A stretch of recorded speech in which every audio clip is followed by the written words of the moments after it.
Ethan Cole felt a little awkward. He knew very well in his heart that they would definitely humiliate him when he returned home. Ethan Cole did not want anyone to witness his most embarrassing state. However, Victoria Ashford seemed to read Ethan Cole's mind. She uttered with a smile, "Regardless of the difficulties, they will remain insurmountable until you face them, right?" Taking a deep breath, Ethan Cole nodded. Then he led Victoria Ashford as they strode toward the main entrance. All the Hayes family members were gathered in the living room. Logan Steele could be seen hugging Sophie Cole brazenly.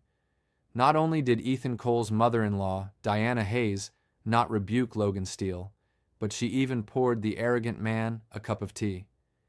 Ethan Cole lost his cool at the sight and clenched his fists. Before he could speak up, Victoria Ashford pulled his arm and shook her head. Shooting Victoria Ashford a glance, Ethan Cole suppressed his wrath. "Wow, you found yourself a chick even before we're officially divorced, huh?" Sophie Cole scrutinized Victoria Ashford in displeasure. Although Sophie Cole had no feelings for Ethan Cole, the former was extremely upset to see her soon-to-be ex-husband courting another woman in such a short time. On the other hand, Logan Steele was ogling at Victoria Ashford with drool almost leaving his lips. The lady before his eyes was too captivating for him to avert his gaze away. Her figure, countenance, and temperament were far too alluring. She was irresistible. Sophie Cole, who was beside him, paled in comparison. "This person is my friend. You better not disrespect her," Ethan Cole warned coldly.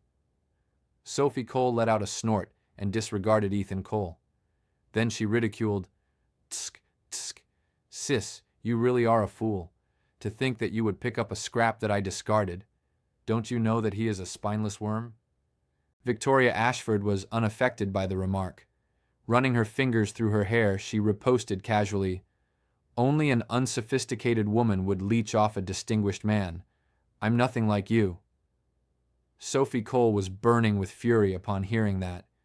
"Why, you little—" Sophie Cole was trembling in outrage, but she could not think of a single thing to say in refute. Logan Steele was salivating over Victoria Ashford. It was impossible not to lust after a beauty like her. "Miss, you don't seem to be an average Jane, and if you don't mind my asking, what do you do for a living?" Logan Steele questioned with a smile. After contemplating, Victoria Ashford replied, "I'm involved in all sorts of businesses. Real estate, investments, e-commerce, and so on." "Real estate?" Logan Steele's eyes widened upon hearing that. Feeling smug, he asked, "Miss, do you know that Crownridge's Ashford family is bringing in business opportunities to our city?" Looking unfazed, Victoria Ashford nodded. "I know." Logan Steele went on in a narcissistic manner. "Truth be told, my family has gotten a deal with the Ashford family. Miss, are you perhaps interested in a collaboration?" Logan Steele's intention was obvious. He was luring Victoria Ashford with the Ashford family. Not only did Victoria Ashford not appreciate it, but she even let out a snicker. "The Steele family, right? All right, I'll remember it now," Victoria Ashford noted with a smile. Thinking he had won her attention, Logan Steele was on cloud nine. Taking out his business card, he said, "Feel free to contact me if you need anything." "What are you doing?" Sophie Cole chided in annoyance. Logan Steele let out a cough and returned to the sidelines. Grabbing the divorce agreement form, Sophie Cole slammed it on the table before Ethan Cole. "Sign it, and we are done," Sophie Cole snorted. Clenching his fists, Ethan Cole glared at Sophie Cole and piped, "Sophie Cole, you will regret this one day." "Quit it, will you?" Sophie Cole huffed in irritation. With that, Ethan Cole remained silent and grabbed the pen to sign his name on the papers. Then he pushed the documents back to her. "I swear I will make both of you adulterers kneel before me and apologize," Ethan Cole bawled with bloodshot eyes. He would never forget the humiliation on that day. Sophie Cole and Logan Steele burst into laughter after hearing that. "What a fool. We're signing a deal with the Ashford family soon, and we'll climb our way up to become the richest in Eastford. What about you?" You're nothing but an incompetent scum, Sophie Cole taunted. Taking in a deep breath, Ethan Cole took Victoria Ashford's hand and turned around to leave while remaining silent. Ethan Cole could not hold back his overflowing animosity after getting in the car. Gritting his teeth, he uttered, "Just you wait." With the knowledge he inherited from his father, Ethan Cole was full of confidence. At that moment, Victoria Ashford queried, "Do you loathe them?" Turning to gaze at Victoria Ashford, Ethan Cole forced a smile. No sane man could be unmoved by a humiliation like this. Blinking, Victoria Ashford contemplated. In a short time, the car arrived at a residential area in the city center of Eastford Dragon Paradise. Passing a set of keys to Ethan Cole, she pointed towards a villa a stone's throw away from them and explained, "You should stay here for now." Ethan Cole was dumbfounded when he caught sight of the luxurious abode. Shaking his head, he said, "Miss Victoria, this house is too big for me. I don't deserve this." Victoria Ashford shrugged. "This is the smallest property I own." Ethan Cole gaped at her, feeling speechless. Seeing that he had no place to go, he took the keys from Victoria Ashford. "Miss Victoria, I'll never forget your kindness for as long as I live." Holding the keys in his hands, Ethan Cole looked determined. Victoria Ashford rolled her eyes and commented, "Take care of yourself first, silly." Victoria Ashford sped off and left soon after. At dusk, Victoria Ashford came to a dinner party in a Maybach with Crown Ridge's license plate. Nearly all the prominent individuals of Ravenport were gathered at the dinner. Even Eastford's richest was as insignificant as a server who refilled drinks for the guests. Victoria Ashford, with her hand on her cheek, was lost in deep thoughts during the journey to the banquet. "Miss, do you really want to marry that worm?" Julian Mercer blurted out. Glaring at him, Victoria Ashford answered, "To be honest, I kind of believe what Grandpa told me earlier already." "What do you mean by believing in Mr. William Ashford's words?" Julian Mercer questioned in concern. "He is nothing but worthless scum. He is far too inconsequential in comparison with the young masters in Crown Ridge," Julian Mercer reminded. Victoria Ashford shook her head. "I don't think so. Look, he's a man with many skills at his command, yet he chooses to remain low-key. Besides, he did not ask anything from me in return for his favor, despite living in such a bad condition. Tell me, what would you do if your wife humiliated you like that?" Victoria Ashford queried. Julian Mercer furrowed his brows and snorted, "I would never forgive them for that." "See? That's the normal reaction," Victoria Ashford mentioned. "The fact that he did not ask for my help indicates that he's a man with a spine," Victoria Ashford added with a wide smile. Julian Mercer mumbled, "Who knows if he will just bear with it silently and do nothing?" "No, I know he will become someone significant in the future," Victoria Ashford declared with an air of expectancy. Julian Mercer forced a smile and scoffed.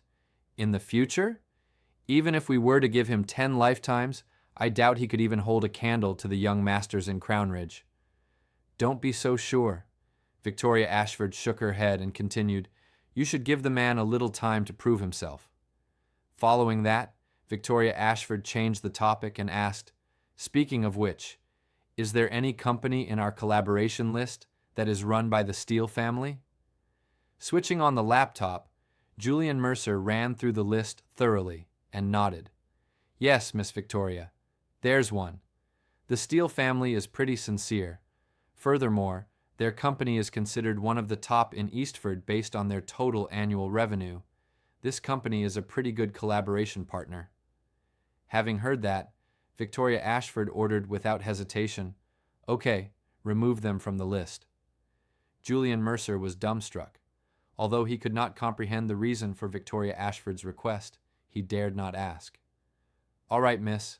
I'll revoke the Steele family's invitation," Julian Mercer replied. He speedily executed Victoria Ashford's order on the laptop.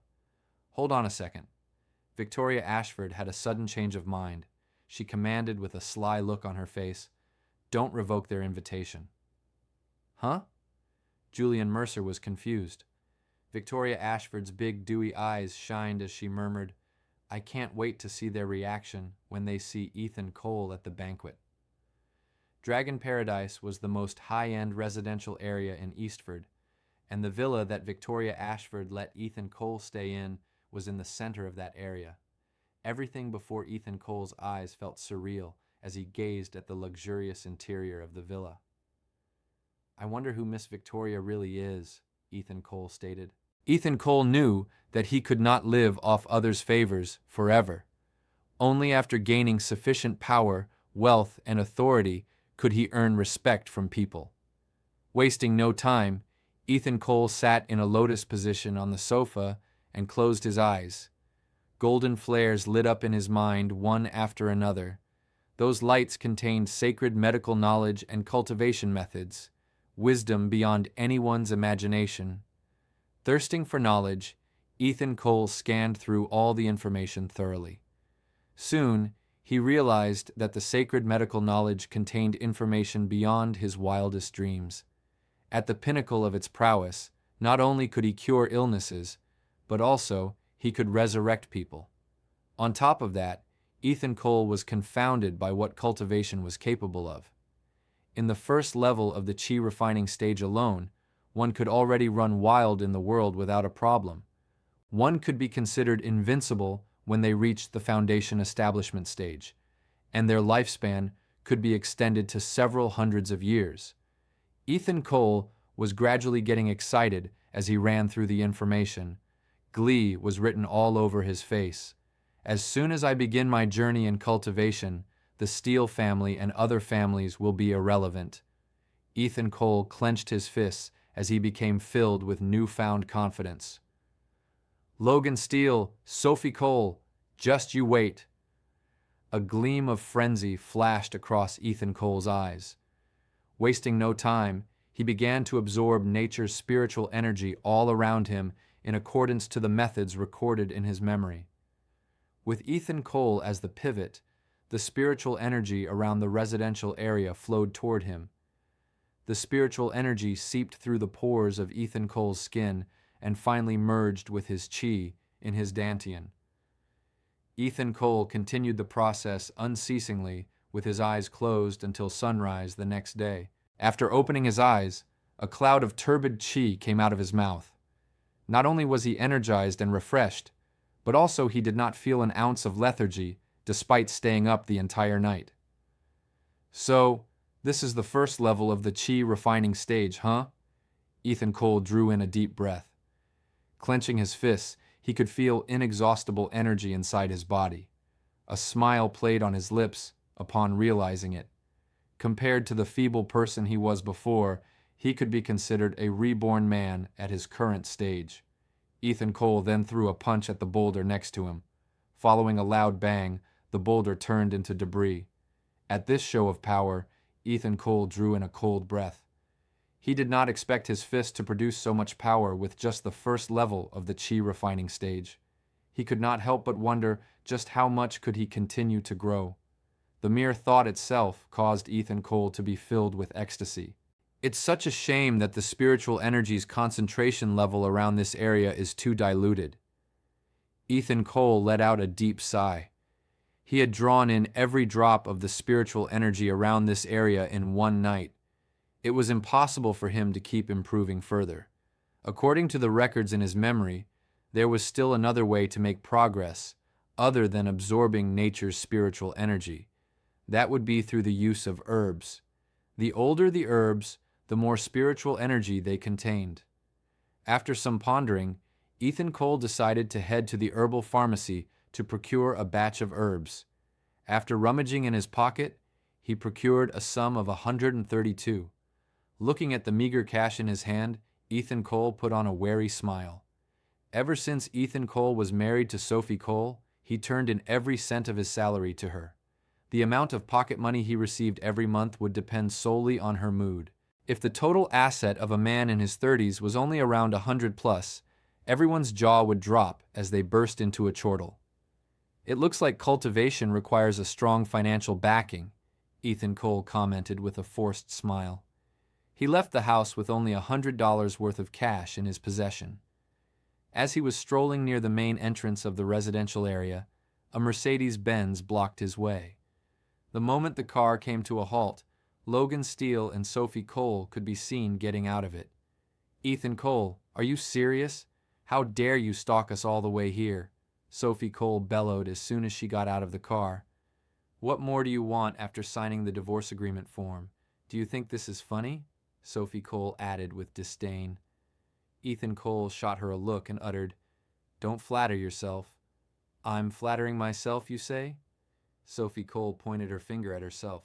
She had a hard time holding back her laughter. "You show up before me early in the morning, and you dare say that I'm flattering myself?" Sophie Cole jeered. Logan Steele, who was at the side, came up to Ethan Cole and tapped his shoulder. "Hey man, Sophie Cole is mine. If you continue to play games with me, I'm gonna break your legs. You hear me?" Logan Steele warned in a flippant tone. Ethan Cole was repulsed at the sight of the adulterers. At that moment, he could not understand how he even put up with such a lousy woman and even stayed under the same roof with her for 3 years. Drawing in a deep breath, Ethan Cole mocked, "Don't worry, I'm not interested in a hussy. Keep her to yourself." "What did you just say? Who are you calling a hussy?" Sophie Cole roared in rage like a shrew. Logan Steele immediately moved forward and stopped Ethan Cole in his tracks. Then he bawled, "Ethan Cole, are you tired of living? Apologize to my wife. Otherwise, I will surely break your legs. Consider yourself warned." Ethan Cole shoved Logan Steele's hand away, clenched his fists, and remarked, "I will also grant you a chance to kneel before me and apologize. Do it, and I will let this slide." Julian Mercer forced a smile and scoffed, "In the future, even if we were to give him 10 lifetimes, I doubt he could even hold a candle to the young masters in Crown Ridge." "Don't be so sure."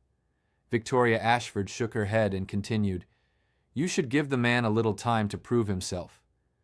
Following that, Victoria Ashford changed the topic and asked, "Speaking of which, is there any company in our collaboration list that is run by the Steele family?"